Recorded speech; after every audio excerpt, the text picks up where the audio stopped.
Hello friends, welcome back to English with Asha ma'am. आज मैं आपके लिए एक इमोशनल स्टोरी लेके आई हूँ। साथ ही इसमें एक लाइफ लेसन भी है, जीवन की एक सीख है। और पूरी स्टोरी में बहुत ही अच्छी वोकेबुलरी है, एडवांस लेवल की है और काफ़ी कुछ आपको सीखने के लिए मिलेगा। इसी के साथ वीडियो को लाइक कर दीजिए, चैनल पे नए हैं तो सब्सक्राइब कर लीजिए। साथ ही नोटिफिकेशंस ऑन करना ना भूलें। तो आइए शुरू करते हैं। टाइटल है स्टोरी का कोपिंग विद लॉस। लॉस होता है किसी को जब कोई नुकसान होता है, हानि होती है। यहाँ पे लॉस जो हमारी स्टोरी में है वो है किसी को खो देना। उससे कैसे निपटा जाता है, कोप कैसे किया जाता है, उसके बारे में पढ़ेंगे। Coping with loss. जीवन में अगर किसी की कमी हो जाए उससे कैसे निपटना है, कोपिंग विद लॉस। सो आइए शुरू करते हैं स्टोरी। Time stood still. समय ठहर सा गया। स्टैंड का सेकंड फॉर्म है स्टूड। समय ठहर सा गया when Anil received the earth-shattering news of his father's sudden passing।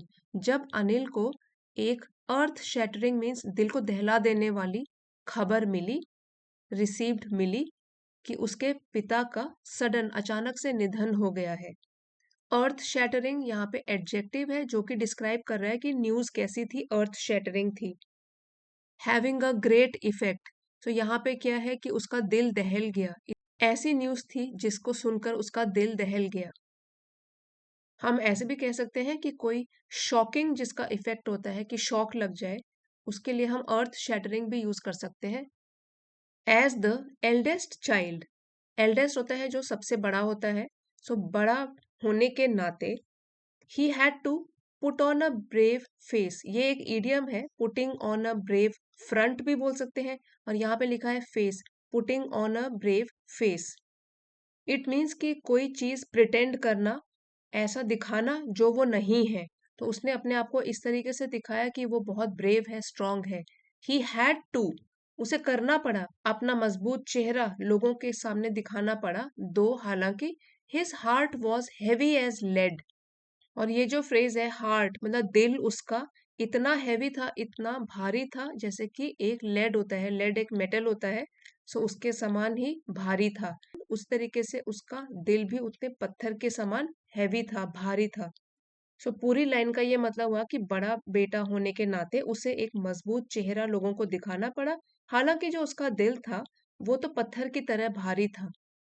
The memories of their evening reading sessions and melodious piano duets haunted him day and night। Memories मतलब यादें, और there है plural में है क्योंकि दो लोगों की बात हो रही है, अनिल और उसके फादर की। यादें उनके इवनिंग रीडिंग सेशंस, जो शाम को वो इकट्ठे बैठ के पढ़ा करते थे। एंड मेलोडियस मतलब सुरीली। पियानो म्यूजिकल इंस्ट्रूमेंट का नाम है। डुएट्स मतलब जुगलबंदी करते थे, दोनों मिलके बजाते थे। डुएट्स इकट्ठे, दो जब दो लोग या तो इकट्ठे गाते हैं या कोई म्यूजिकल इंस्ट्रूमेंट बजाते हैं उसको कहते हैं डुएट्स। हॉन्टेड मतलब उसको सताती थी। डे एंड नाइट दिन रात। हॉन्टेड है किसी को बार बार सताना, हॉन्ट करना बार बार। Every nook and cranny of their family home reminded Anil of his father। ये भी एक इडियम है, नूक एंड कॉर्नर भी बोल सकते हैं। यहाँ है नूक एंड क्रैनी मीन्स कोना कोना। हर एक कोना कोना उनके घर का, परिवार का जो घर था, रिमाइंडेड उसको याद दिलाता था, अनिल को याद दिलाता था उसके पिता की। सो जो भी उनके परिवार के घर का कोना कोना था वो उसको अपने पिता की याद दिलाता था। यहाँ पे सारे के सारे वर्ड मीनिंग्स आप अपने लिए लिख सकते हैं। अर्थ शैटरिंग, जब कोई दिल को दहला दे, कोई चीज हमको शॉक कर दे, तब हम ये एडजेक्टिव यूज करते हैं, अर्थ शैटरिंग। नाउन से पहले यूज करते हैं इसको। फिर है एक put on a brave face या put on a brave front means वो दिखाना जो तुम नहीं हो। हार्ट हैवी एज लेड, दिल पत्थर के समान भारी हो जाए। डुएट जब दो लोग मिलके या तो गाना गाते हैं या म्यूजिकल इंस्ट्रूमेंट बजाते हैं। फिर हॉन्टेड क्या हो गया, बार बार सताना। नुक एंड कॉर्नर या नुक एंड क्रैनी हो गया घर का कोना कोना। रिमाइंडेड याद दिलाना। अब आगे बढ़ते हैं। His father's favourite armchair sat empty. उसके पिताजी की जो सबसे पसंदीदा आर्म चेयर थी, ऐसी कुर्सी, तो उसके फादर की जो फेवरेट सबसे पसंदीदा आर्म चेयर थी, सैट एम्प्टी। सैट एम्प्टी इसका मतलब हुआ कि खाली पड़ी थी। अ पोइनिएंट, इसको बोलेंगे poignant, poignant reminder of their countless heart to heart talks.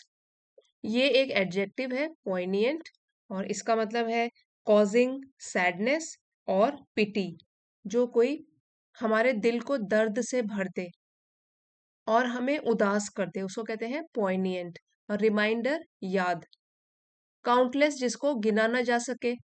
Heart to heart talk का मतलब हो गया कि जैसे दिल से दिल की बात, जनरली क्लोज फ्रेंड्स के साथ, जिससे आप क्लोज होते हो उसके साथ आप हार्ट टू हार्ट बातें कर सकते हो, ऑनेस्टली बातें कर सकते हो, ईमानदारी के साथ। अब एक बार फिर से पढ़ेंगे ये line. His father's favourite armchair sat empty, और फिर कॉमा है, a poignant reminder of their countless heart to heart talks. So उसके फादर की पसंदीदा आराम करने वाली कुर्सी थी, वो खाली पड़ी थी, और जो कुर्सी के बारे में बताया गया है कि वो उसको याद दिला रही थी, एक याद जो कि दिल को छू जाए, ऑफ देयर कि वो कितनी काउंटलेस मतलब असंख्य बातें करते रहते थे एक दूसरे के साथ। इस चेयर पे उसके पिताजी बैठते थे और फिर अनिल बैठता था, दोनों के दोनों शाम के समय बुक्स भी पढ़ते थे और बातें भी करते थे। Anil was at his wits end, ये भी एक ईडियम है, एट समवंस विट्स एंड। इसका मतलब है इतना परेशान हो जाना कि समझ ना आए कि क्या करें। सो अनिल भी बहुत ही परेशान हो गया, वरिड हो गया, कंफ्यूज्ड हो गया, trying to juggle his grief while being a pillar of strength for his mother and younger sister. So क्या करने में वो बिल्कुल परेशान हो गया, जगल करने में। और जगल क्या होता है, दो तीन चीजों की रिस्पॉन्सिबिलिटी जब आप इकट्ठे उठाते हैं उसको बोलते हैं जगलिंग, तालमेल बिठाना। वैसे जैसे आपने सर्कस में जोकर देखा होगा, जो कि अलग अलग बॉल्स ऊपर उछालता है, तीन चार बॉल्स के साथ खेल रहा होता है एक ही बारी में, वहीं से वर्ड बना है टू जगल, मतलब कि तालमेल बिठाना दो तीन चीजों में। यहाँ पे भी वो क्या कर रहा है, he is trying to juggle, क्या क्या कर रहा है, जगलिंग। ग्रीफ मीन्स दुख, और पिलर ऑफ स्ट्रेंथ होता है ताकत का स्तंभ, ताकत का पिलर। तो यहाँ पे हो गया कि वो ताकत का स्तंभ बन गया, क्योंकि वही बड़ा है घर में। सो वो क्या कोशिश कर रहा है, तालमेल बिठाने की, एक तो अपना दुख झेलने की, और साथ ही साथ बनने की एक साहस का स्तंभ, अपनी माँ के लिए और अपनी छोटी बहन के लिए। इस पैराग्राफ में भी आप तीन चार वर्ड्स लिख सकते हैं। एक तो है पोइनियंट, कॉजिंग सैडनेस, जो कि दुख दे देता है, हमको दुखी कर देता है। रिमाइंडर याद, हार्ट टू हार्ट टॉक्स, जिनसे हम बहुत क्लोज होते हैं उनसे हम दिल से दिल की बात कर सकते हैं। एट वंस विट्स एंड, जब कुछ समझ में ना आए, इतने परेशान हो जाए दिमाग काम करना बंद कर दे। जगल, अलग अलग रिस्पॉन्सिबिलिटीज उठाना, अलग अलग कामों को तालमेल बिठाना किस तरह से करें। पिलर ऑफ स्ट्रेंथ, साहस का स्तंभ, इसको ऐसे ही बोल सकते हैं किसी का सहारा बनना। तो वो अपनी माँ और छोटी बहन के लिए एक सहारा था। Against all odds Anil found solace solace in tending to his father's prized garden. सो ये जो फ्रेज है, अगेंस्ट ऑल ऑड्स, ऑड्स मतलब है कि मुसीबतें, परेशानियां, अगेंस्ट उसके विपरीत, सभी बाधाओं के बावजूद भी अनिल ने पाया, सॉलेस मीन्स शांति, या सांत्वना को भी बोलते हैं, शांति, peace of mind, in tending, देखभाल करते हुए अपने पिता के बहुत ही कीमती बगीचे की। प्राइज यहाँ पे जिसको कि उसके पिता बहुत वैल्यू देते थे, उसका काफी देखभाल करते थे। सो इन सभी बाधाओं के बावजूद भी अनिल को अपने पिता के बेशकीमती बगीचे की देखभाल करने में ही सांत्वना मिली, पीस ऑफ माइंड मिला, शांति मिली। द थेरेप्यूटिक रिदम, थेरेपी से बना है थेरेप्यूटिक, ये एक एडजेक्टिव है, और रिदम को डिस्क्राइब कर रहा है कि आप उसको कैसा लगा वहां पे जाके, जैसे कि उसका मन और भी रिलैक्स हो गया हो। तो थेरेप्यूटिक का मतलब ही होता है helping you to relax and feel better, जब आपको तनाव से मुक्त लगे और बेहतर फील हो। सो उसको जब वो गार्डन में काम करता था तो वो थेरेपी की तरह लगा। ऑफ पुलिंग वीड्स, वीड्स होता है जंगली घास, and pruning roses slowly, prune मतलब रोजेस की जो टहनियां हैं उनको सलीके से काटना, गुलाबों की छंटाई करना, स्लोली, धीरे धीरे। Help him come to terms with the loss, come to terms ये भी एक फ्रेज है, मीनिंग स्वीकार करना, एक्सेप्ट करना। लेकिन जनरली यहाँ पे कोई दुख भरी चीजों के लिए हम ऐसे कहते हैं कि कम टू टर्म्स, क्योंकि यहाँ पे क्या है, उसने स्वीकार क्या कर लिया, अपने लॉस को, अपनी कमी को। सो क्या हुआ, जो गार्डन में वो काम करता था उससे उसके दिल को शांति मिलती थी।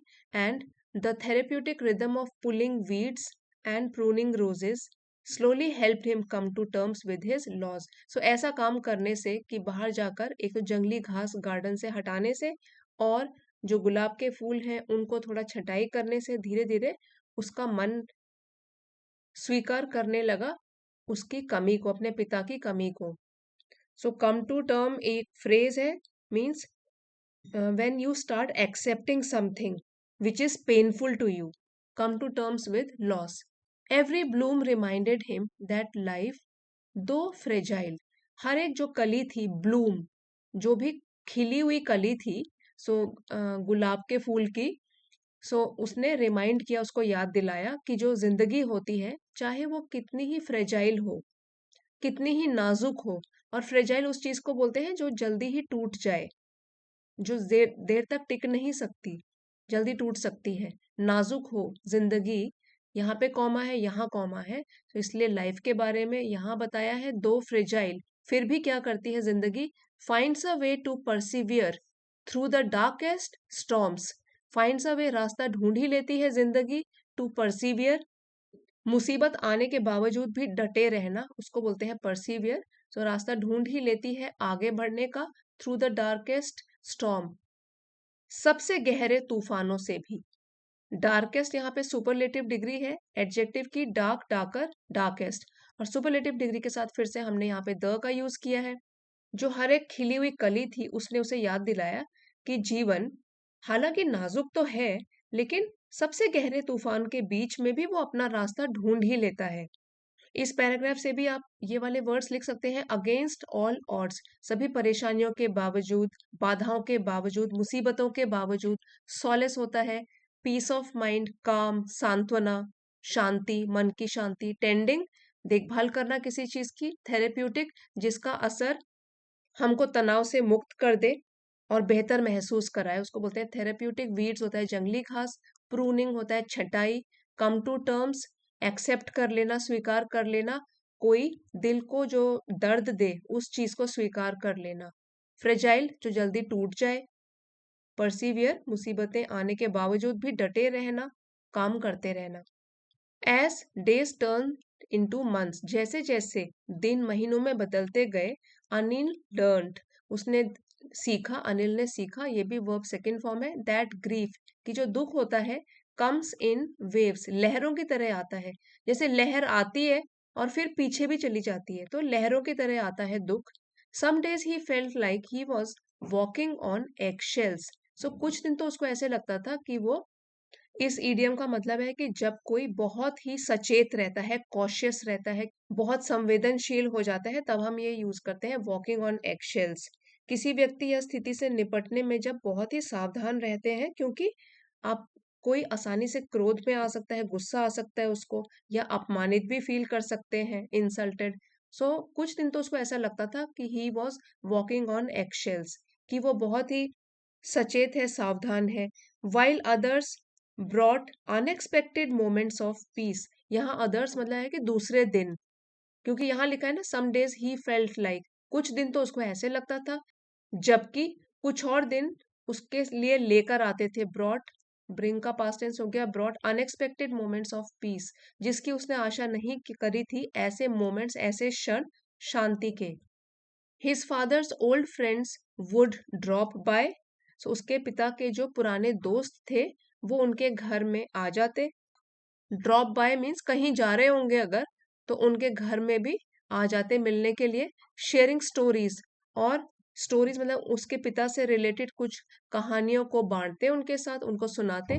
That painted a vivid picture of the man he admired so deeply, जो कि ये स्टोरीज के लिए यूज किया गया है, कि जो स्टोरीज पेंट कर देती एक बिल्कुल क्लियर, स्पष्ट पिक्चर, तस्वीर उस आदमी की जिसको वो बहुत ही दिल की गहराइयों से प्यार करता था, मीन्स उसके खुद के पिता। सो यहाँ पे ऑथर कहना चाहते हैं कि जब अनिल के पिता, कि उनके पुराने दोस्त उनके पास आया करते थे और कहानियां भी सुनाया करते थे, जो उस व्यक्ति की एक क्लियर पिक्चर पेश करती थी, क्लियर तस्वीर पेश करती थी, जिसकी वह बहुत ही दिल की गहराइयों से प्रशंसा करता था और जिनको प्यार करता था। यहाँ पे भी कुछ फ्रेजेस हैं, जैसे कि कम्स इन वेव्स, आना जाना लगा रहे तो comes in waves. Waves, walking on eggshells, बहुत सतर्क रहना, सचेत रहना, कॉशियस रहना। फिर है painted, to paint a vivid picture of something, means clearly अगर किसी की बात सुन के ऐसा लगे कि हाँ तस्वीर की तरह वो मेरे सामने, आंखों के सामने बिल्कुल स्पष्ट दिखाई दे रहा है, तो हम इस फ्रेज का यूज कर सकते हैं। To paint a vivid picture means clearly कोई चीज को सामने ले आना। थ्रू थिक एंड थिन, इस इडियम का मतलब है कि अच्छे और बुरे समय में। थ्रू थिक एंड थिन, अच्छे और बुरे समय में, Anil discovered that keeping his father's memory alive, कि अपने पिता की यादों को ताजा रखना, did not mean dwelling in sorrow, उसका ये मतलब नहीं है कि दुखों में डूब जाओ।